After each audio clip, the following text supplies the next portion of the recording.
бір жасағаннан шығатын өте дәмді нәзік ет қосылған пирог жасаймыз. Ол үшін ең алдымен 3 жұмыртқаны әдемілеп езіп аламыз. 200 грамм қаймақты салып, жақсылап араластырамыз. Және 150 грамм ұнды електен өткізіп, үстіне 1,5 шай қасық нан қопсытқыш салып, жарты қасық тұз салып және араластырамыз. Қоспамыз осындай қоймалы жиынтықта болу керек. Енді салмасын дайындаймыз. Оған бізге 1 пияз және 1 картопты өте ұсақ қып турап аламыз.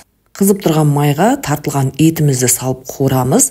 Үстіне пиязды және тұз бұрышымызды, өзіңізге ұнаған дәмдеуіштеріңізді салып, 2-3 минут қуырғаннан кейін картопты салып, барлығы 10 минут қуырамыз. Кейін үстіне ас көкті салып, өшіріп қоямыз газды.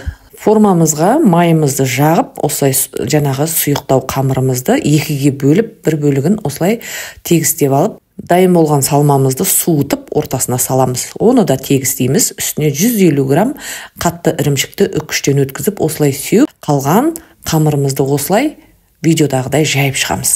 Пирогымыздың беті толығымен жабылатындай осылай тегістеп шығамыз да, үстіне кунжут сеуіп 180 градуста 35 минут пісіреміз. Мінекей осылай дайын болады. Пирог өте дәмді және жұмсақ шығады, бізге ас болсын. Сіз де мен сияқты парақшаңызды дамытқыңыз келсе, үйрете аламын. Ол үшін парақшама тіркеліп, актуальныйға өтіңіз.